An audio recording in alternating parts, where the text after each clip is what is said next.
আমি আপনাদের একটি গল্প শোনাতে চাই। গল্পটি লিখেছেন আমি নিজেই লেখক, খামাখা লেখক। এক দেশে ছিল এক রাজা। সেই রাজা হচ্ছে আমি।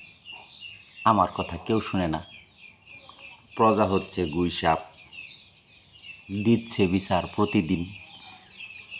আগের মানুষ গুইসাপ দেখে ভয় পাইত। গুইসাপ বলে, মহাশ, আছি আমরা অনেক বিপদে। আপনি যদি বিচার না করেন, তা না হলে ইঁদুর মরার বিষ খেয়ে ঘুমের ঘরে যাব মরে। আমি রাজা খামাখা ভয়ে আছি, করব বিচার কার? যারা গুইসাপ ধরে ছবি আপলোড করছে তাদের, না গুইসাপের? আমি রাজা আছি মহা আতঙ্কে।